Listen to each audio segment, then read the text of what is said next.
Madame, Messieurs, bonjour et bienvenue à votre magazine Sous la période de ce jour. Aujourd'hui, encore sur ce plateau de ce magazine, nous allons encore vous servir comme d'habitude avec la même détermination. Vous le savez très bien, nous sommes très loyaux envers la République démocratique du Congo avec la même détermination, comme je venais même de le dire. Aujourd'hui, comme hier, nous vous avions servi la semaine passée avec ceux qui étaient déjà invités sur ces plateaux. Cette fois-ci, c'est encore changement de marque, changement de fréquence, changement de personnalité politique sur ce plateau. Madame, Messieurs, prenez position pour être servis une fois de plus. Alors, qu'est-ce que nous allons parler aujourd'hui? Avec qui? Parler de quoi? Parler de qui sur ce plateau? Aujourd'hui, sur ce plateau de Sous la période, Madame, Messieurs, nous allons vous parler de l'accord ou des accords qui seront peut-être ou qui seraient en gestation entre la République démocratique du Congo et aussi les États-Unis d'Amérique. Vous savez très bien, la semaine dernière, l'administration Trump a délégué son conseiller principal qui va seulement téléguider l'Afrique. Il s'agit bien de M. Boulos qui était en tête-à-tête avec le président de la République, qui était aussi réuni à ses côtés avec différentes personnalités de son cabinet politique, voire aussi de son gouvernement. Alors, il faudrait savoir c'est pour quel but. Bien que de part et d'autre, nous sommes en train de récolter les avis des personnalités politiques, les autres qui sont contre, les autres qui sont pour. Mais réellement, avec ceux qui sont sur le plateau, vous allez le savoir. C'est pour quel but? S'il faudrait être pour, cela pourrait nous procurer quoi? La République démocratique du Congo veut signer des accords miniers avec les États-Unis en échange de l'aide humaine et de l'aide sécuritaire. Est-ce que c'est pertinent? Est-ce que le moment est propice? Mais pour en découdre sur ce plateau, je vais recevoir pour vous, Madame, Messieurs, il s'agit bien de Dr André Tshiswaka, qui est cadre de l'Union pour la démocratie et le progrès social, UDPS en sigle, ici dans la province du Haut-Katanga. Monsieur le docteur Tshiswaka, bonjour. Bonjour, monsieur le journaliste, monsieur Ange, et je salue tous mes co-débatteurs présents. Je salue aussi tous les téléspectateurs qui nous suivent en ce moment, en particulier notre coin stratégique. J'espère que vous êtes nombreux à nous suivre le coin Araucarias et à notre cellule là-bas. Il y a chez M. B50 avec les autres qui sont là, ils nous suivent. Il y a la maison de la foi. Il y a ceux-là qui sont sur Araucarias, vous avez Savonnier. Il y a encore une autre cellule. Et partout, tous les combattants de l'UDPS, nous vous saluons. Je profite aussi à donner comme actualité une nouvelle information de ce qui s'est passé dans le quartier Congo, qu'on a volé une statuette de Maman Marie. J'espère que vous êtes aussi au courant. Il y a eu C'est au Congo ou bien quartier Congo, c'est à Kolwezi? Non, surtout Pendane ici. C'est au quartier Congo. Il y a l'église catholique. On a remis ça ce matin. Lolo. Ce n'est pas ce matin, c'est depuis hier, mais on a trouvé qu'on avait déjà jeté en cours de route. Et nous demandons que nos frères doivent quand même du respect. Hein? On ne joue pas avec Dieu. Même s'il faut peut-être jouer, mais on ne touche pas devant, on ne touche pas Dieu. On peut voler tout ce qu'on peut voler, mais on ne peut pas jouer ou bien toucher Dieu. Alors, c'est ça l'information. Et il y a ce qui s'est passé. Je voulais aussi donner un message à nos frères motards avec le problème qui s'est fait avant-hier. Le maire de la ville, je crois que nous avons parlé il y a une émission de la semaine passée que nous avons parlé ici. Le maire de la ville n'avait pas encore sorti un arrêté. Mais nous avons trouvé qu'ils étaient d'abord libres de marcher partout. Mais quand on a donné les limites où le motard pouvait passer, marcher, circuler, il ne fallait pas faire des problèmes, commencer à lancer des pierres. Voilà, personne n'est au-dessus de la loi. Nous devons suivre tel qu'il est donné, comme la loi reste la loi. Voilà, Babounagana l'étaté. Okay. Voilà, de l'autre côté, mesdames, messieurs, je vais encore recevoir pour vous, il s'agit bien de Maître Alexis Kadima. C'est comme ça, Alexis? Maître Paul Kadima Alexis. Maître Paul Kadima Alexis, il est porte-parole en charge des communications du parti politique NOJEC, nouvelle génération de l'émergence, ou je ne sais pas, pour l'émergence du Congo. Justement, il s'agit de la nouvelle génération pour l'émergence du Congo. Et je suis, pour plus de précision, chargé de communication pour la Fédération urbaine de Lubumbashi. Voilà, merci beaucoup. C'est le parti politique appartenant à son Excellence Constant Moutamba. qui est ministre d'État, ministre de la Justice et garde des Sceaux. Je pense que c'est ça. Justement. Voilà. Maître Alexis, Maître Paul Kadima, vous avez une actualité en dehors de ce que nous allons débattre sur ce plateau. Justement, avant tout, je tiens à saluer ma famille politique, la Nogel, le président fédéral et toute son administration, et aussi tout le combattant de la résilience. Je voulais d'ailleurs informer qu'aujourd'hui, le 6 avril, il s'agit de la journée du combat de Fumukimbangu, qui marque en... C'était hier dimanche, oui. C'est aujourd'hui. Hier dimanche, voilà, je voudrais préciser ça parce qu'il y a les autres qui n'en connaissent pas. Mais pour nous, le partisan de Salit est beaucoup plus panafricaniste. Nous pouvons toujours informer qu'il s'agit d'une journée tellement que nous ne pouvons pas ignorer. Une journée du combat de la conscience africaine.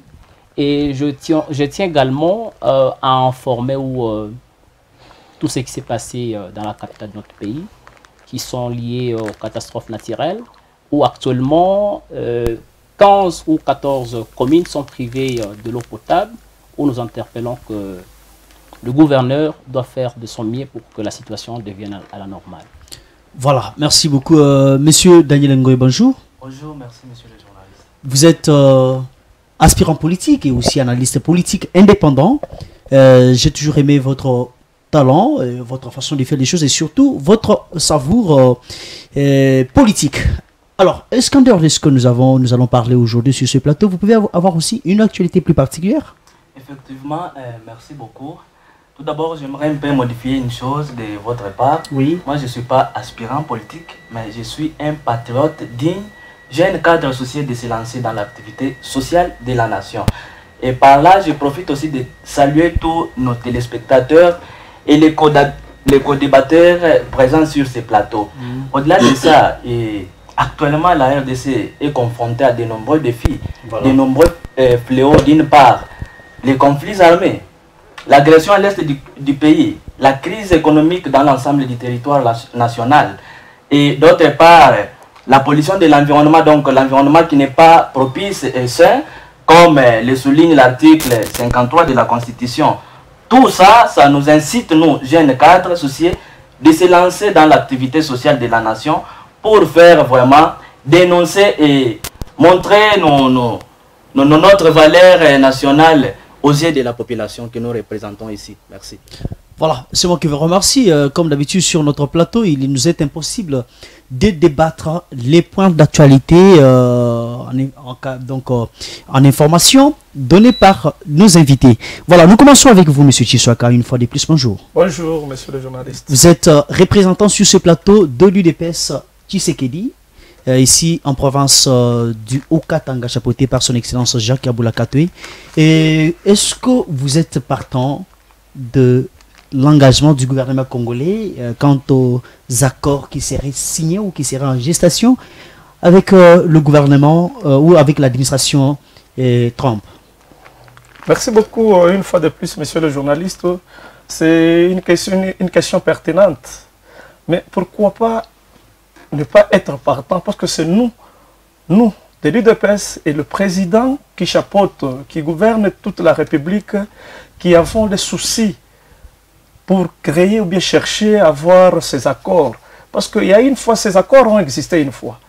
Mais il y a eu un moment que c'était arrêté. Mais cette fois-ci, comme le pays est agressé, mais nous sommes les partants. Pourquoi pas ne pas être partants? Donc nous sommes souciés pour que nous fassions cet accord. Et cet accord, c'est pour l'intérêt de la nation. Donc c'est ça. Et ce n'est pas une façon pour vous de vendre la République? Bon. En fait, les autres croient que c'est une façon de vendre la République, mais pas du tout ça. Nous ne vendons pas. Parce que, je vais vous dire que la sécurité est quelque chose qui est inaliénable. C'est-à-dire, on ne peut jamais l'arracher. Chaque parent, quand vous aviez deux enfants, les enfants là, malgré qu'ils connaissent, même s'ils connaissaient que leur papa n'est pas fort, mais quand il y a un problème qui arrive, même les bandits, vous verrez que tous ces enfants fuient derrière leur papa. Pourquoi? Pour que le papa trouve solution. C'est-à-dire, nous sommes d'accord, accepter à faire les accords même avec les diables pour que la sécurité règne dans le pays. Pour que nos frères qui sont à l'Est puissent se sentir à l'aise. Mais nous ne pouvons pas vendre le pays. Chaque fois ici, nos richesses, nos minéraux ont été volés. On vole tous les jours ici par les Rwandais, sous d'autres casquettes. Mais si aujourd'hui nous sommes allés chercher à accepter de faire un accord avec celui qui achète par une autre voie, et nous sommes allés maintenant le voir nous-mêmes, pour accepter qu'il vienne nous voir nous-mêmes, il achète à la source. Mais je ne trouve pas que nous nous vendons. Parce qu'il était mieux que les voleurs, il y a le Rwanda qui vienne nous voler ici, ou bien il est mieux que nous puissions accepter de faire un accord avec les États-Unis pour que nous puissions trouver aussi un gain de cause. Parce que jusqu'à aujourd'hui, il y a les autres, parce que nous avons accepté qu'il y ait cet accord, que les États-Unis acceptent, mais à condition qu'ils trouvent aussi que nous avons besoin d'avoir aussi quelque chose. Parce que si aujourd'hui nous avons 50-50, c'est-à-dire les États-Unis viennent payer et en revanche, les États-Unis aussi nous garantissent la sécurité. Et ça ne sera pas seulement la sécurité, on aura aussi besoin de prendre plusieurs cadres. Ils seront engagés. On aura aussi besoin de développer notre pays. Alors, ce n'est pas ce que vous voulez dire que est-ce que c'est une façon de vendre le pays? Nous ne pouvons jamais vendre le pays. Parce que nous sommes en train de lutter pour la balkanisation de notre pays. Mais il y a d'autres personnes, nous avons des opposants, autres, et vous connaissez, il y a aussi un groupe de pasteurs qui sont allés aux États-Unis pour peut-être chercher qu'on ne puisse pas accepter ces accords-là. Il y a beaucoup de choses que nous allons parler avec à l'avenir. Voilà, vous voyez qu'au lieu que le président Tshisekedi puisse suggérer à l'administration Trump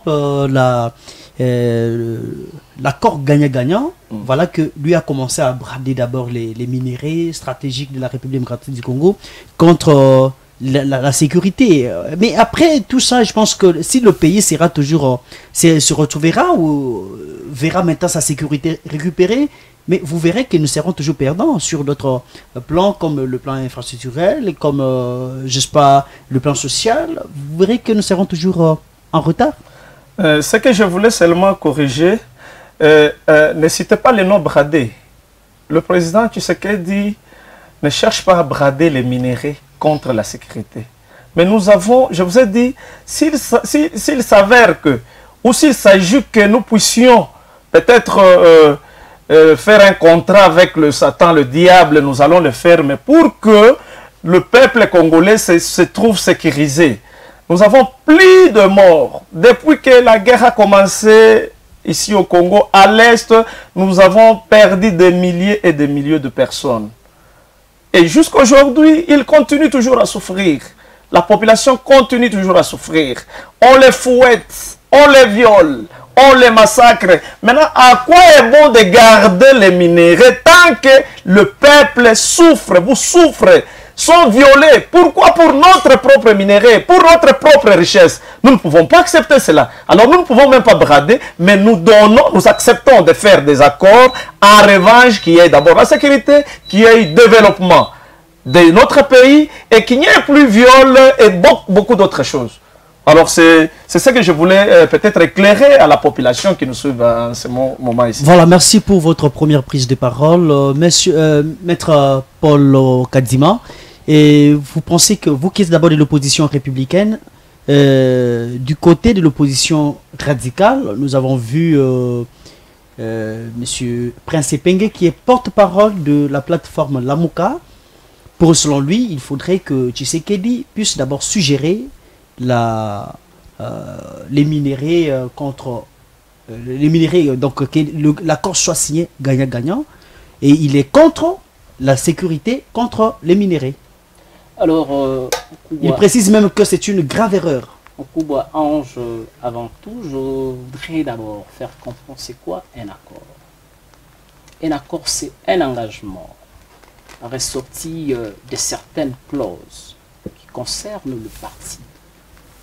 Alors, dans tout ce qui se passe, l'on suppose que la République démocratique du Congo veut prendre un engagement avec les États-Unis d'Amérique Et cet engagement, il serait beaucoup plus obstacle pour moi d'apprécier que cet accord entre la RDC soit toujours beaucoup plus taxé aux minéraux de notre pays.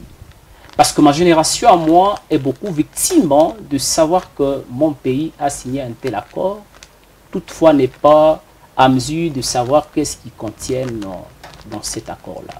Aujourd'hui, lorsqu'on parle d'un accord où la RDC va signer avec les États-Unis d'Amérique en échange de l'aide sécuritaire, on se pose la question. Nos minéraux, la RDC va céder une partie de notre territoire pour que les Américains puissent exploiter ça. L'on n'en sait pas. Et on se pose la question, si tel est le cas, il faut céder. Pendant combien de temps que les Américains peuvent exploiter? On n'en sait pas. Et si on se pose encore la question, pendant qu'ils exploitent chaque fin du mois nos minéraux, le produit combien d'argent? Là, c'est tellement aberrant. Et donc, je ne peux pas seulement approuver cela. Vous savez que le minerai, si je pars très loin, est aussi un élément principal qui fait partie de notre patrimoine culturel congolais. Et déjà, le patrimoine d'un peuple, c'est ça, même sa dignité. Est-ce que nous devons céder notre dignité? Est-ce que nous pouvons négocier pour notre dignité? Je doute fort. On peut négocier pour la paix, mais on ne peut pas négocier pour la dignité. Le président de la République doit chercher comment mobiliser les fonds, parce qu'il y a beaucoup de secteurs qu'on peut mobiliser le fonds afin que l'on puisse payer les armes pour faire la guerre. Je vous dis que si le président de la République, c'est juste un souci pour trouver la paix à l'est du pays, vous ne savez pas, ici personne ne peut contredire le conflit qui existe actuellement entre le président de la République et les Rwandais. C'est parce que le président de la République, lorsqu'il vient au pouvoir, il constate, n'est-ce pas, qu'il y a eu des accords que Kabila a signés avec le Rwanda, qu'il a signé avec le Rwanda et tant d'autres pays pour l'exploitation de nos minéraux. Et le président de la République s'est dit non, vous ne pouvez pas commencer à exploiter ces minéraux-là qui nous appartiennent. Et donc, nous devons revoir les engagements que vous avez pris avec Kabila. Alors, est-ce qu'on peut encore espérer le président aujourd'hui qui signe les accords avec les Américains en échange d'une aide sécuritaire? Est-ce qu'avec le temps, on ne sera pas indigné également de constater que non, les États-Unis, nous devons rompre encore ces contrats parce qu'on ne sait pas si ces contrats seront gagnant-gagnant. Mais vous ne voyez pas qu'aujourd'hui, au lieu que l'argent, ou au lieu de signer, qu'eux nous donnent de l'argent, et comme si nous sommes en train de vendre les minéraux aux États-Unis, c'est possible que on va essayer un peu de voir les minéraux qu'ils prennent, c'est pour combien d'argent, et s'il faudrait aussi qu'ils nous fournissent des matériels militaires, qu'ils puissent aussi avoir, qu'ils puissent construire des casernes militaires au Congo, équiper notre armée. C'est peut-être dans ce sens-là. C'est gagnant-gagnant. Je trouve niais de ne pas toujours m'appuyer à cet argument-là. Parce qu'aujourd'hui, le problème dans notre pays est à des volets où c'est situé à des niveaux. Il y a les niveaux national et les niveaux internationaux. Lorsqu'on parle du niveau international, nous voyons l'agression de notre pays par le pays voisin. Si on n'est pas égoïste devant cette caméra, je peux dire, j'affirme que le Rwanda agresse la RDC, l'Ouganda également est dans les salles complots. Nous avons aussi le Kenya. Hormis cela, nous avons d'autres puissances internationales, par exemple, la France, par l'intégration de l'Union européenne. Est-ce que si les États-Unis pouvaient intervenir tout en disant qu'il s'agit de l'aide sécuritaire, les États-Unis vont combattre le Rwanda, ils vont combattre encore l'Ouganda, ils vont combattre le Kenya, ou soit ils vont aller négocier avec la France pour que l'Union européenne annule les contrats qui a été signé entre le Rwanda et l'Union européenne en échange de minéraux. Il y a encore un autre aspect qui est l'aspect beaucoup plus interne, la trahison, l'égoïsme de nos acteurs politiques, les soi-disant opposants et même ceux qui sont de la majorité qui trahissent notre peuple, justement suite de leur égoïsme et aussi de cet esprit purement diabolique. Est-ce que les États-Unis, ils vont résoudre le problème externe et ils vont également venir résoudre le problème interne, ou soit le problème interne ne peut se résoudre que partant d'un système que le président de la République doit mettre en marche? Et ça sera quand même, on dirait que selon le gouvernement congolais, pour ceux qui ont même suivi le conseil principal de Donald Trump, c'est comme on dirait que l'intégrité de la RDC sera respectée. Et donc, si on doit... Je suis beaucoup plus pan-Afghanistan. Et s'il dit ça, il connaît la cause. Il connaît la cause. Je ne serai pas égoïste pour dire que les États-Unis n'en connaissent pas tout ce qui se passe à l'est du pays. Et aujourd'hui, combien de fois que nous avons pleuré avant que le président de la République puisse proposer cet accord et que les États-Unis pouvaient toujours se taire lorsqu'il s'agissait, n'est-ce pas, de nos cris, de larmes de nos frères contigües à l'est du pays. Mais s'il dit que l'intégrité de nos territoires seront respectés, c'est qu'il dit qu'il connaît ce qui se passe. Et attention, ils peuvent résoudre un problème externe. Le problème externe, par exemple, passer par l'Union européenne pour qu'on annule ces contrats-là. Ils peuvent passer par le Rwanda. Ils peuvent passer par le Kenya, passer par l'Ouganda. Est-ce qu'ils vont résoudre le problème interne? Le problème interne, pour qu'il puisse se résoudre, en tout cas, c'est la défense d'un peuple. Et pour que le peuple défende sa patrie, il faut qu'il y ait un esprit qui le pousse à l'intégralité. C'est d'ailleurs un projet que le président de la République devrait motiver lorsqu'il prend le pouvoir. Qu'est-ce qu'il doit faire?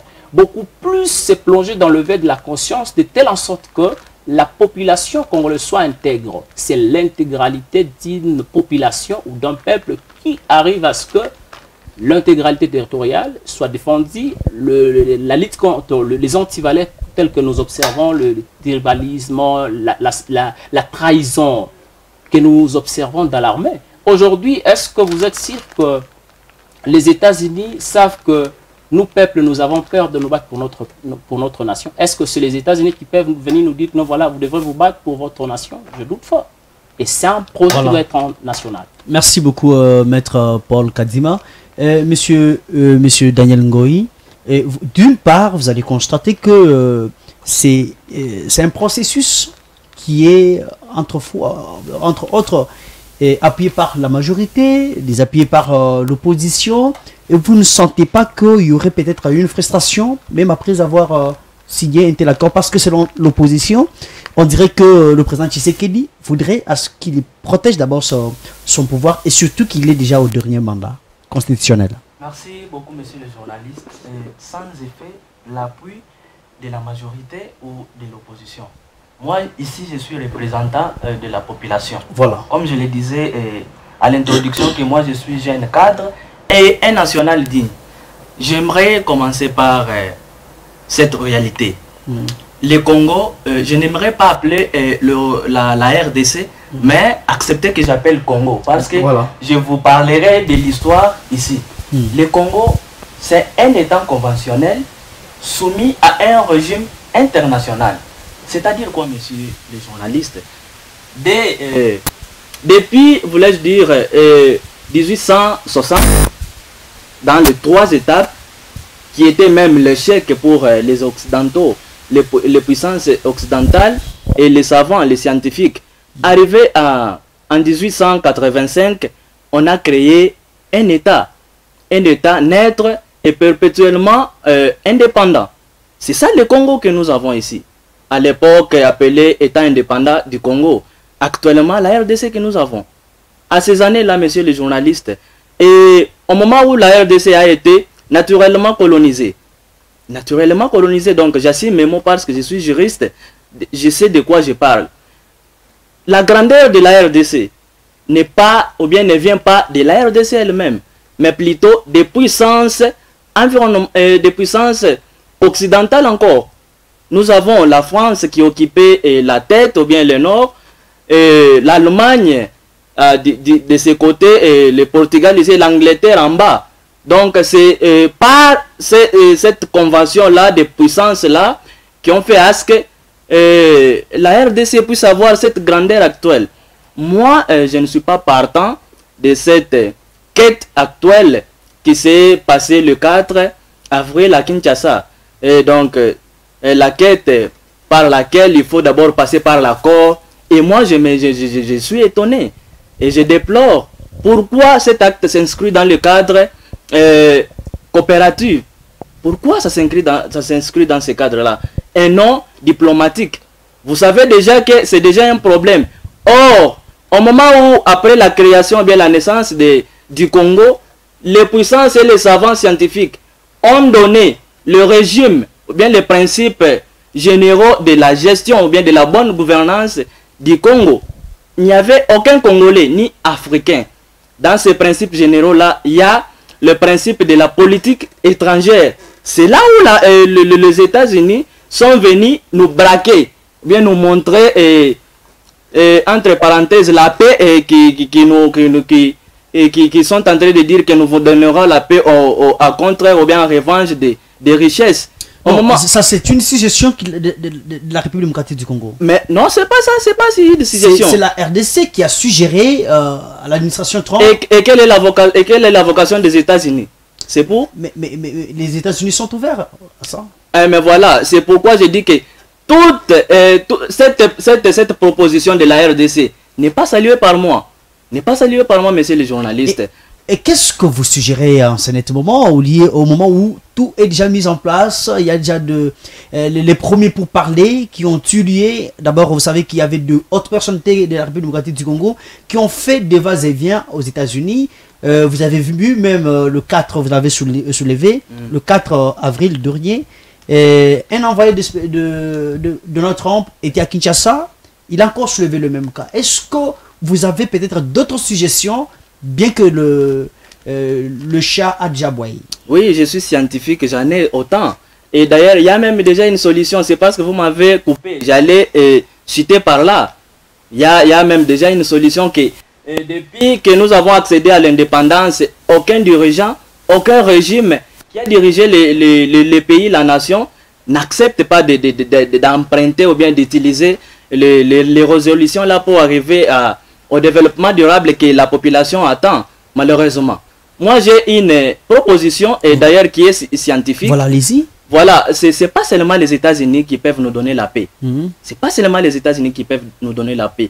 J'appuie en ce moment ici mon co-débatteur Liné qui dit qu'il y a d'abord deux volets. Il y a le volet international et le volet national, interne et externe. Donc, premièrement, si on acceptait, c'est très bien. D'ailleurs, le président de la République chante toujours que nous ne voulons pas soutenir ceux-là qui viennent accepter ou bien être derrière le Rwanda, notre voisin, d'ailleurs, tueur, un ravisseur tueur, pour coopérer, avoir des minerais, mais en nous tuant nous.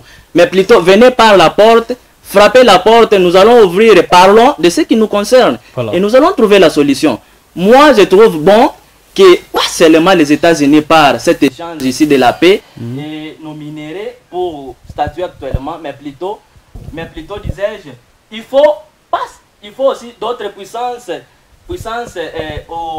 occidentales. Voilà. Je disais, il faut, pourquoi pas, ne pas intéresser l'Allemagne, messieurs les journalistes.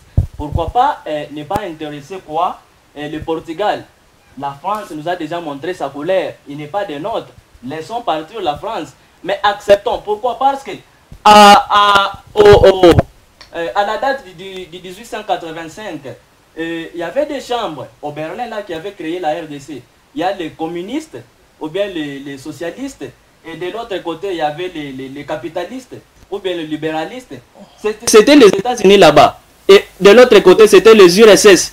Mais il faut faire appel à tous ceux qui ont contribué à notre naissance pour leur dire, même la Belgique, pour votre information, n'avait pas participé à cette création, à la naissance de notre pays. Lui là, c'est un juriste aussi, connaît de quoi je parle. Alors, nous devons appeler, ça c'est au niveau international, nous devons d'abord appeler de manière de bonne foi, disais-je, appeler toutes les puissances là, internationales ou bien occidentales, pour statuer de notre cas. Réellement, mais Félix Tshisekedi l'a fait à maintes reprises, vous le savez très bien. À chaque fois, il prend toujours des paroles devant ces pairs-là, les Occidentaux. Il prend toujours des paroles lors du conseil de, j'espère, à l'ONU. Il prend toujours des paroles, il exhorte toujours tous ces pairs-là, afin qu'ils puissent passer par la porte, qu'ils puissent regarder ce qui se passe en République démocratique du Congo. Vous le savez bien. Moi, je dis bien, il le fait, mais ignorant la meilleure procédure. Pour son conseil, il peut aussi. Alors, voilà, merci beaucoup. Vous êtes en train de parler, je pense que nous faisons aussi course à la montre. Voilà. Et le président Tshisekedi, vous avez souligné qu'il faudrait peut-être passer par consulter l'Allemagne, vous avez souligné le Berlin, vous avez souligné les autres là, Portugal, à part la France qui nous a déjà montré sa face. Mais pourquoi vous pouvez appuyer la RDC à aller vers l'Allemagne et d'autres grandes puissances vous négligez la valeur aussi, la grande puissance des États-Unis d'Amérique. Oui, oui, je ne valide pas actuellement la grande puissance de l'Amérique. Pourquoi? Parce que actuellement, on veut nous montrer que c'est seulement l'Amérique qui peut trouver solution à cette quête sécuritaire. C'est pourquoi moi je ne soutiens pas. Mais par contre, cette procédure, c'est impérieuse si et seulement si ça concerne toutes les puissances ou bien les puissances de l'époque occidentale, pas seulement l'Amérique. Là, c'est pour éviter, voilà, la guerre mondiale. Voilà, non, mais à pas cause de la RDC. Voilà, c'est là, j'y arrive même. Pourquoi nous sommes dans des oubliettes du Portugal, l'Allemagne aussi. Mais la France, on voulait entrer l'Angleterre. Pourquoi pas nous ne sommes pas vraiment en contact avec les telles puissances, mais seulement les États-Unis. Voilà. J'y arrive, monsieur le journaliste. Les États-Unis, c'est très bien, mais la procédure, dans le cadre où s'inscrit notre relation, moi, je ne soutiens pas. Pourquoi? Parce que ça allait mieux que ça soit chez tous, ou bien chez toute puissance, dans le cadre diplomatique et non dans le cadre, ou bien dans la manière coopérative. Ça, non. Parce que dans la manière coopérative, les États-Unis a pour rôle, c'est dans le principe général de la politique étrangère, a pour rôle de défendre les commerçants. Voilà, vous comprenez que les États-Unis s'appuient beaucoup, ont toujours pour rôle de s'appuyer sur les commerçants ou ceux qui exercent le commerce au niveau international.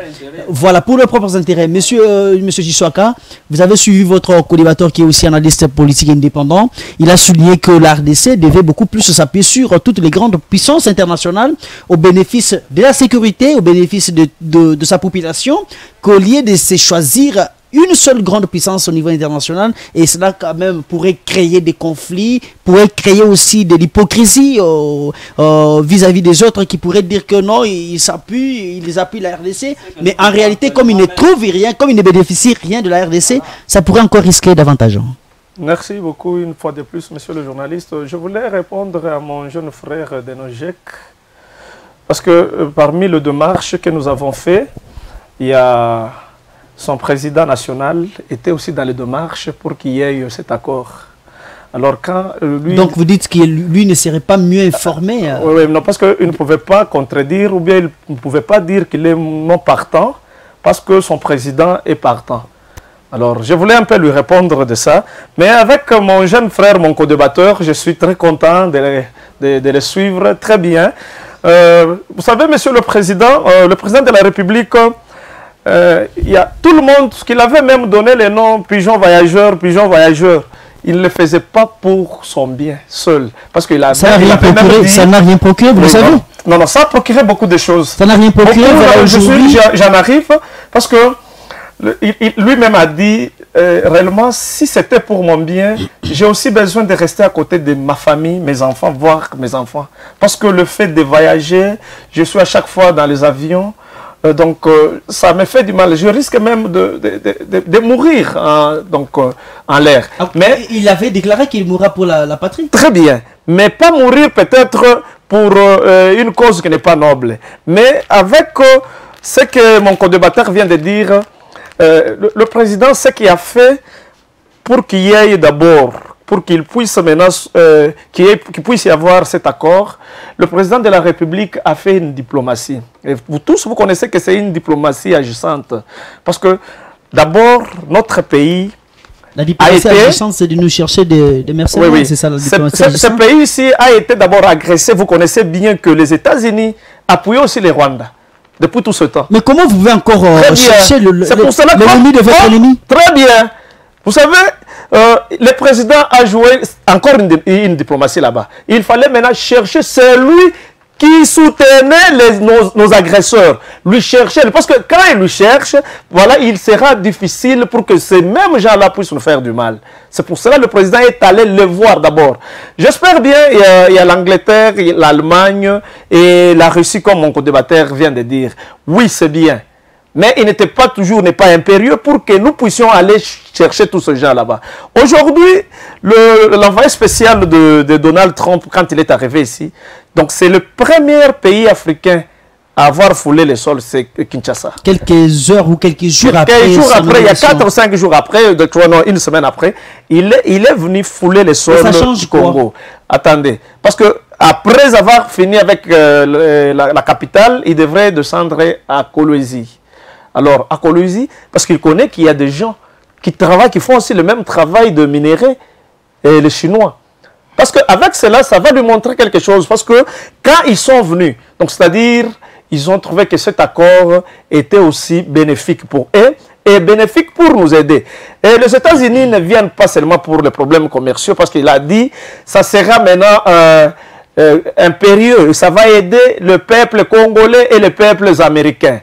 Je vous ai dit, il a explicité beaucoup de choses. Il a dit, nous allons préférer qu'il y ait d'abord développement. Il y aura le problème de commerce, il y aura... Il a dit qu'on va mettre beaucoup de milliards en jeu. De milliards. Mais vous savez que la RDC, le gouvernement congolais, avait encore signé des accords avec la Chine en contrefacture des infrastructures. Oui. Et ça fait beaucoup d'années que nous sommes toujours dans ces accords-là. Et aujourd'hui, vous êtes parti encore de l'aile gauche. Est-ce que la RDC pourrait encore bénéficier de sa sécurité ou bien nous allons encore déplorer ça après une décennie? Nous allons bénéficier aussi de sa sécurité. Parce que Maître Patrick a dit ici... Maître Daniel. Maître Daniel. La procédure est mal tracée. Parce que avec ce qui se passe, parce que lui voulait demander... donc cet accord fera combien de temps? Voilà. Et c'est Maître Paul qui l'a souligné. Et c'est quelle sorte de minéraux qui viendront exploiter. Voilà. Et nous en avons combien? Est-ce que vous avez fait quand cette étude-là? Nous avons quand même certaines informations. Et nous avons au moins plus de 70% des minéraux et qui nourrit le monde entier ici au Congo. Alors, avec ça, on a fait les calculs. Nous sommes arrivés à 250 milliards. 250 milliards. Donc, c'est-à-dire, avec ça, nous n'avons pas fait l'accord pour que ces gens-là viennent prendre tous les minéraux. Et d'abord, sur les documents, sur cet accord, nous n'avons pas seulement demandé juste la sécurité, nous avons aussi demandé une aide humanitaire, nous avons demandé aussi les problèmes de pandémie que nous avons, tels que le choléra, tels que Ebola. Il y a aussi le problème d'aider l'Obito. Ils doivent aussi venir nous aider. Et aussi le port de l'Obito. En eau profonde de Banana. Et il y a aussi le port de eau profonde de Banana. Ils viennent pour beaucoup de choses. Ça, c'est en revanche de ce que nous allons aussi leur accorder. Alors, le problème de l'accord pour dire non, ils feront combien de temps? Je crois qu'il y a les personnages qui sont... On peut déterminer parce que ça va permettre aussi à toutes les deux parties de se évaluer. Non, ils connaissent. D'ailleurs, celui qui pouvait bien connaître, c'est mon co-débatteur de Nojek parce que son président était aussi là. Il était allé. Vous affirmez, le président de la République. Mais non, il est membre du gouvernement, mais l'initiative vient de la avec l'initiative, pourquoi quand la personne se présente, c'est-à-dire il est aussi d'accord de cet accord-là? Mais il peut mettre son avis et qu'il mettre l'avis, c'est bien, on peut mettre l'avis. Parce que quand on est là, on est ministre, on est une main prolongée du président. C'est-à-dire, nous sommes là pour lui aider. Donc, le ministre travaille aussi de plus que comme le conseiller. Donc, il peut proposer quelque chose et le ministre peut venir. Non. Excellence, là, vous aviez dit, nous avons trouvé que non, ça ne va pas, ça ne sera pas bénéfique pour la population. Ils sont là. Nous sommes en démocratie, on peut voir la voix de la majorité. S'il est seul à s'opposer. Et quelle est l'erreur du conseil de ministres quand ils font chaque jour, c'est-à-dire chacun donne ce qu'il voit, ce que le président peut aussi faire. Se retrouver devant les dialoguistes. Non, c'est se retrouver, mais il ne peut pas être seul. Quand le ministre est là, avant d'abord de proposer au président de la République, il peut d'abord étudier et il propose à quelques autres ministres. Vous voyez comment, parce que si nous lui aidons. Et toutefois, ils ne peuvent pas seulement s'arrêter là-bas, ils peuvent aller voir même les conseillers. Monsieur Tissouaka, en termes de sécurité, qu'est-ce que les États-Unis vont nous apporter? D'abord, sur le plan sécuritaire. Bon, sur le plan sécuritaire, on aura besoin d'abord d'avoir des arsenals militaires. Des arsenals militaires. On peut même venir nous apporter, les militaires peuvent venir, parce que je connais bien en 1980, si je m'abuse pas, en 1986-87, les Zaïre, à l'époque, nous avions eu des Belges qui sont venus ici. Si vous aviez... Ils étaient au Chaba. Ils étaient au Chaba. Voilà. Si vous connaissez bien, à l'époque où il y a eu la guerre de 13, de 80 jours, et la guerre du 13 à Kolwezi, ils étaient ici. Il y a eu combat entre les armes, le militaire angolais et les militaires zaïrois. Ils peuvent venir, donc c'est-à-dire dans cet accord, tout est possible, et on peut nous envoyer les Américains, ils peuvent venir ici. Au lieu de vous envoyer les Américains, vous ne pouvez pas demander que notre armée soit équipée. C'est pour cela, mon co-débatteur a dit, nous avons d'abord un problème de nos forces armées. Parmi les gens qui trahissent la République, il y a aussi ceux de l'armée, il y a les chefs d'état-major qui connaissent. Donc, j'ai suivi une vidéo hier, on a arrêté quelques personnes de M23, et même précise pour dire tango oyo bolingaka bokota tango bobengaka na ba motorola na bino biso toyebaka soki bolobi bokoya ko attaquer biso toyebaka ndenge nini tokoki ko se sécuriser. Alors tango bino bokotaka biso toyebaka ndenge ko pesa bino ko kotsa bino na embuscade. C'est-à-dire il y a beaucoup de choses qui se sont passées avec d'abord ça. Voilà que nous d'ailleurs, beaucoup plus, il y a de munitions que nos chefs d'état-major prennent, ils vendent au M23. C'est parce que peut-être ils ne sont pas bien rémunérés. Mais quand ils sont rémunérés, ils vont vous dire. Parce que vous savez, nous les Congolais, nous avons besoin seulement, donc nous voulons seulement notre propre intérêt. Voilà, c'est juste une parenthèse que vous aviez ouverte. Oui. Le président Tshisekedi, durant 6 ans, il ne cesse de vanter son armée. Ça, il le disait tôt. Mais lorsque vous vantez l'armée, il y a aussi quelques failles. C'est-à-dire qu'avant de vanter publiquement, il faut d'abord détecter toutes les failles possibles au sein de l'armée. Il ne l'avait pas fait. Comme tout bon mari, il ne peut pas étaler le mal que sa femme le fasse chaque fois dans sa maison. Le président ne peut jamais parler le mal de son armée. Ou c'est l'impunité? Nous avons vu ce qui se passe. C'est l'impunité au sein de l'armée? Non, parce que nous avons d'abord vu, vous aviez même des vidéos dans votre téléphone, un militaire qui dit... Vous avez vu ça?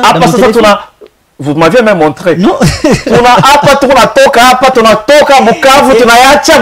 Écoutez, il m'accuse, madame, monsieur, voilà, monsieur Tchitchak. Voilà. C'est ça, il dépaisse. On vous accuse sur le plateau.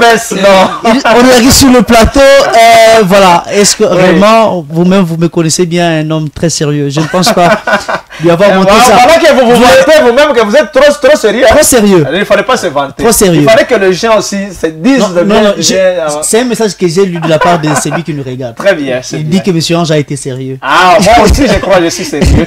Voilà. Madame, messieurs, vous êtes en train de nous regarder partout. Vous êtes à Bujumaï, Kassa Centrale, vous êtes à Mbandaka, Bukavu, Goma, vous êtes à Bangui, vous êtes à Kigali. Vous êtes en train de nous regarder. Faites-nous toujours confiance au 081 820 69 41. Vous pouvez aussi participer en direct. Participer physiquement sur notre plateau. N'essayez pas de nous appeler. L'émission, le magazine Sous la pelote, c'est votre émission. Nous ne sommes que des serviteurs. Donc si vous nous appelez, nous allons vous dire quoi et vous allez passer immédiatement sans problème. Nous allons vous passer tout notre rendez-vous de la semaine.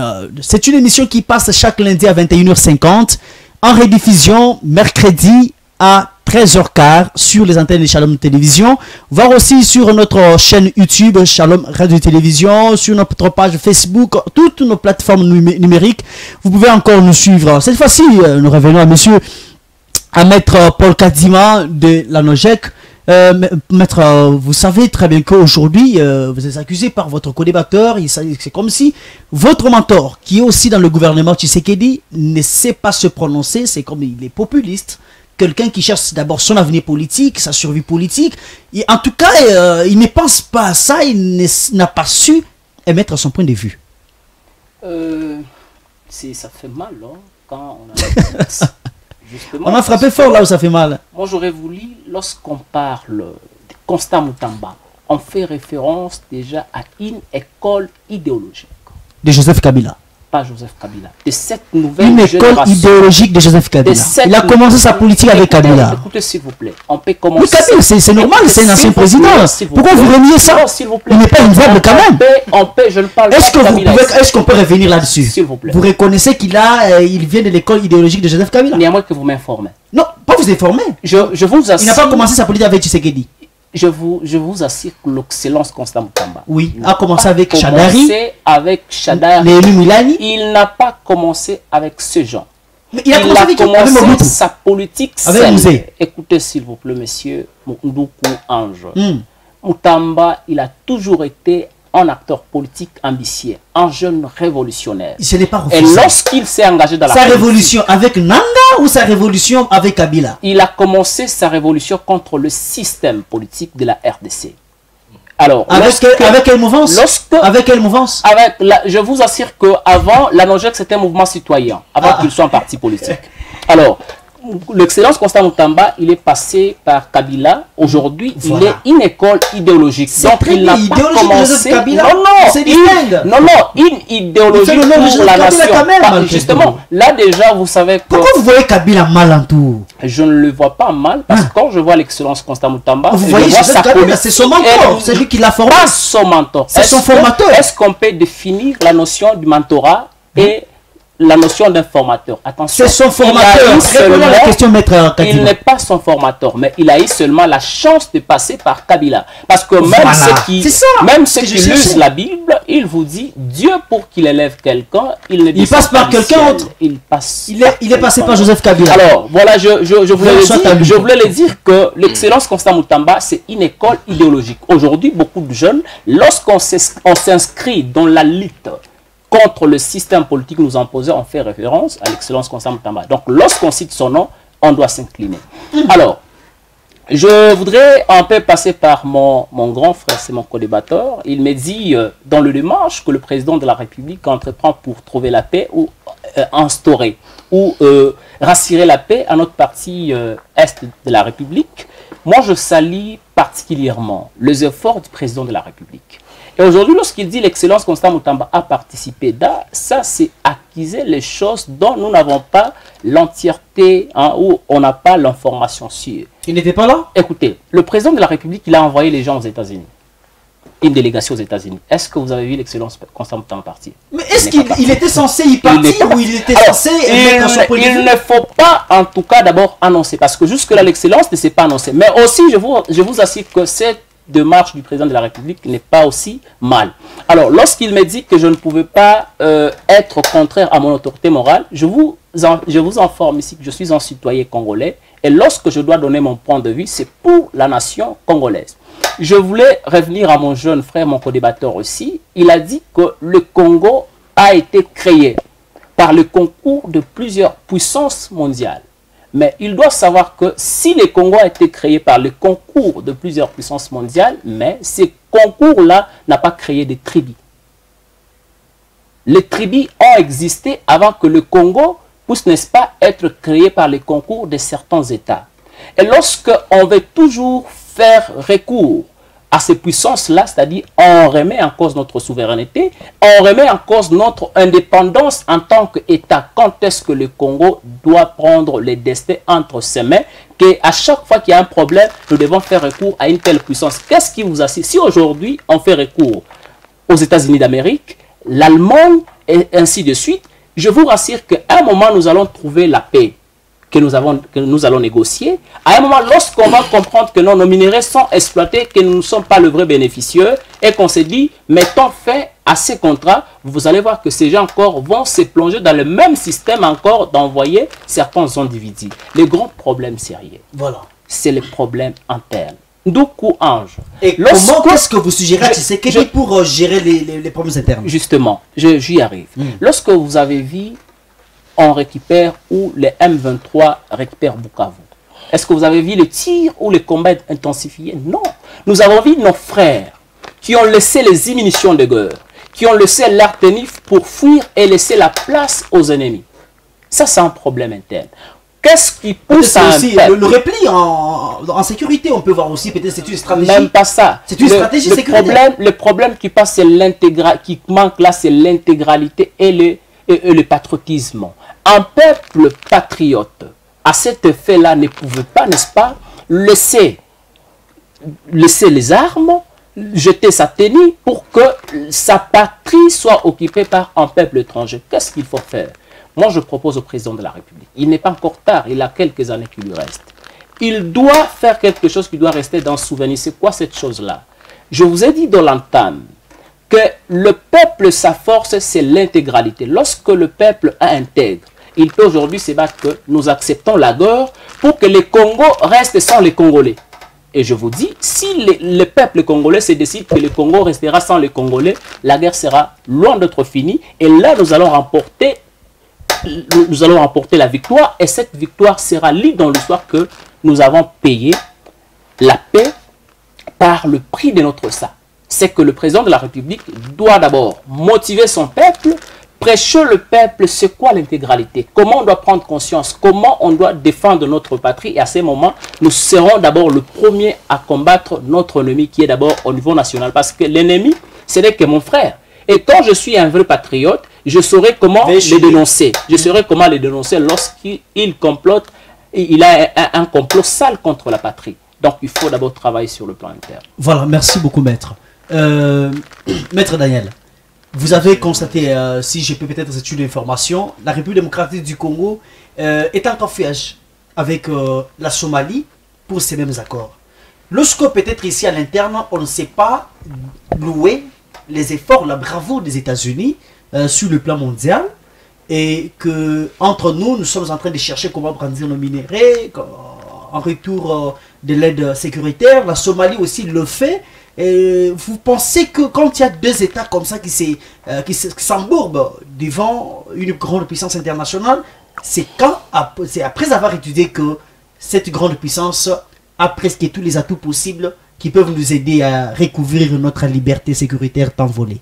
Monsieur le journaliste, je dois d'abord parler à l'intention des aînés ici, tous des présents sur ces plateaux. Oui. C'est un brocard qui dit: c'est mieux d'être un simple journaliste qui dit la vérité à la population comme toi que d'être un ministre compté parmi les chiffons. Voilà. Vous me comprenez? Alors, messieurs les journalistes, moi, je ne salue pas les arguments de mes aînés précédemment. Et moi, j'aimerais me rallier aux arguments que je venais tantôt de dire. Comme l'aîné ici disait que nous sommes prêts à tout, même pour faire des pactes avec le diable pour la population ou bien pour la nation congolaise. Voilà. C'est faux, messieurs les journalistes. C'est ce que nous subissons aujourd'hui. Avec leur régime ici, la population et leur régime, nous subissons tous les cas ou bien les fléaux actuels. C'est parce que Kabila l'avait voulu. Quand vous êtes prêts pour faire des mal... Kabila avait voulu quoi? Mais j'y arrive, messieurs les journalistes. Non, ne me braquez pas, s'il vous plaît. Voilà. Kabila l'avait voulu. Pourquoi? Parce que il était prêt à tout. Pas la population, mais en parlant, il dit de la population, mais c'était pour son intérêt personnel, pour son régime. C'était le pouvoir. Actuellement aussi, monsieur Tshisekedi, l'excellence, monsieur le président, il dit et il ne cesse de dire que je serai prêt à tout pour signer même des pactes avec les diables. Est-ce que vous imaginez, messieurs les journalistes, les diables là dont vous parlez, c'est qui? Est-ce que c'est le diable ici en esprit ou bien c'est qui? C'est les États-Unis ou bien c'est qui? C'est Nanga ou bien c'est Kagame ou bien c'est qui? Non, nous ne devons pas parler comme ça, comme débat, mais nous devons analyser. Ici, nous sommes là pour trouver solution à de nombreux défis qui fait face à la RDC actuellement. Nous ne devons pas parler d'abord uniquement pour nos intérêts d'abord du régime ou bien les intérêts personnels des partis, des familles politiques. Non, pas ça. Mais plutôt, nous devons parler pour l'intérêt et répondre aux besoins de la génération actuelle sans compromettre des générations futures. C'est ce que Kabila avait oublié. Kabila parlait de la population de 2012 jusqu'au 2018. Oubliant qu'après 2018, il y aura aussi d'autres populations. Déjà. En 2012, nous étions des petits comme ça, mais actuellement, 2025, nous sommes déjà des jeunes, nous nous appelons jeunes cadres sociaux. Même la province du Haut-Katanga. Non, voilà, pourquoi pas l'Omami, province de l'Omami. Voilà. Imaginez, monsieur, imaginez, messieurs les journalistes, vous êtes prêts à faire des pactes même avec le diable, oubliant que le diable, c'est ça même votre ennemi. Il vient de dire que nous avons envoyé d'abord au préalable, c'est la RDC, je ne savais pas, c'est la RDC qui avait envoyé le comité aux États-Unis pour ça. Nous devons regretter, nous étant population. Voilà, en résumé, qu'est-ce que nous devons comprendre? Voilà. En résumé de tout ce que vous avez parlé. La RDC n'est pas à la quête actuellement seulement de la guerre. Voilà. Ou bien de la sécurité, voilà, voulais-je dire. Mais nous sommes à la quête du développement durable. D'où même la sécurité fait partie du développement durable. Monsieur les journalistes, moi je conseillerais ceci au président de la République. Nous sommes actuellement, il y a la consultation, vous venez tantôt de parler de précédemment dans votre émission passée, d'où j'ai été même incité de me présenter aujourd'hui. Merci. Nous sommes à la consultation. Après la consultation, il y aura le gouvernement là de l'Union nationale. Voilà. Actuellement, nous avons besoin du développement durable. Dans le développement durable, il y a même la sécurité. Que le président de la République appelle que son développement durable ici soit piloté. La recherche du développement durable, bien sûr, soit pilotée par les droits. Quand on parle du droit, nous voyons les juristes. Que le président de la République... 30 secondes, s'il vous plaît. Voilà, que le président de la République travaille avec le juriste. Pourquoi je dis les juristes? Je ne vois pas seulement les droits, ceux qui ont fréquenté l'école des droits. Mais je parle de manière sous-entendue d'une nouvelle classe politique. Si vous constatez voilà, bien, la plupart de ceux-là qui sont déjà consultés ne parlent pas d'une nouvelle classe politique. Malheureusement, même pour son mentor, son président, c'est un grand frère aussi quand nous parlons de sang, de liens. Voilà. Vraiment, c'est un grand frère. Quand il s'exprime, il dit que non, ne changez pas ce gouvernement. Ne changez pas ce gouvernement. C'est déplorable. Voilà, pourquoi il ne veut pas changer le gouvernement? Pourquoi il ne veut pas? Non, je parle pas de... Vous allez continuer au couloir avec ça, on peut comprendre une fois de plus de... Monsieur les journalistes. Vous avez conclu, maître? Non, vous avez conclu. Acceptez que je chute. Pourquoi il ne veut pas quitter? Voilà. Pourquoi il ne veut pas qu'on change le gouvernement? Or, dans ce gouvernement actuel, il y a même les chiffons. Les Wayamba. Mais nous connaissons, nous, la population, que lui, c'est la personne mieux placée de continuer avec ce ministère. Voilà. Qu'il soit calme, que le gouvernement soit changé, qu'une nouvelle autre classe politique soit là, mais sans avec des jeunes, voilà, les juristes comme lui aussi, et ça pourrait mettre fin à tous les défis possibles. Qu'il jette vraiment l'idée de maintenir seulement le gouvernement. Merci beaucoup, maître. Nous avons besoin d'un gouvernement digne de répondre aux besoins de la génération présente sans compromettre les générations futures, monsieur les journalistes. Merci beaucoup, cher maître. Merci beaucoup. C'est ça votre conclusion. Voilà. Monsieur Tshisekedi, nous vous donnons 1 minute et demie pour votre conclusion. Trop peu comme ça. On fait comme ça la monsieur le journaliste, je voulais seulement revenir pour dire que nous avions été... donc depuis 1994, j'espère que si j'ai une bonne mémoire, 1994, quand il y a génocide au Rwanda, le président à l'époque du Zaïre, Mobutu, avait accordé aux Rwandais de venir ici, donc une ville d'asile, donc un pays d'asile ici au Congo. Voilà. C'est quand nous avions été déjà, nous avions eu des Rwandais ici. Alors, la guerre n'avait pas commencé à cette époque-là. Quand Joseph Kabila est arrivé, par rapport à l'accord de Joseph Kabila et de Mouzé et le Rwanda, voilà que nous avions eu des problèmes. C'est là où nous avions maintenant commencé à voir la guerre. En résumé, M. Tshisekedi, qu'est-ce que je voulais dire? Je voulais dire quoi? Oui. La guerre n'a pas commencé avec Félix Tshisekedi ici. Si aujourd'hui vous avez trouvé qu'il y a la guerre, c'est parce que lui n'a pas voulu céder. Il n'a pas voulu céder. Mais le président Félix Tshisekedi veut, même s'il laissait ce pouvoir, il quittait ce pouvoir, que la paix règne. Donc, c'est-à-dire, la guerre doit cesser. Donc, totalement, et qu'au Congo, il n'y aura plus encore de la guerre. Parce que nous ne voulons pas, même s'il y a un autre président, et la guerre recommence encore. Voilà, on pourra toujours vivre les mêmes scénarios. Non, non, même pas, parce que c'est ce que vous avez dit, mais je vous dis, nous ne voulons pas vivre le même scénario, mais nous préférons, avec le président de la République, il préfère que la paix règne. pour les nouvelles générations, voilà. Parce qu'il y a des jeunes qui cherchent aussi à occuper la place du président, comme mes jeunes frères, comme Maître Paul Kadima, sujet, verbe et aussi complément. Une phrase de conclusion. J'aurais tout justement voulu conseiller au président de la République que cet accord ou dans ses engagements, qu'il soit beaucoup plus sage de ne pas signer un accord dont un autre président qui viendra après lui pour dire que non, je ne suis pas d'accord avec ces contrats, voilà, ou avec cet engagement. Merci beaucoup. Nous disons merci à tous ceux qui nous ont regardés en ce moment. Vous nous avez suivis depuis le début de cette émission. Voilà, nous avons bien atterri. Vous avez besoin de participer, contactez-nous au 081 820 69 41. Ça, c'est pour vous tous qui nous suivez à partir de la bande FM. Vous tous qui nous suivez à partir de la télévision, regardez le numéro qui est affiché au bas de l'écran. Consultez-nous, vous allez entrer en contact avec nous. Et voilà aussi, vous avez de publicité, vous avez quoi que ce soit, tout ce que vous pouvez peut-être passer sur nos antennes. Contactez-nous, nous allons vous mettre en contact avec les services de commercial. Alors, tous ceux-là qui ont besoin, qui nous ont suivis, voilà, vous laisse dire, nous avons parlé sur ce plateau de l'accord minier qu'a proposé le gouvernement congolais à l'administration Trump.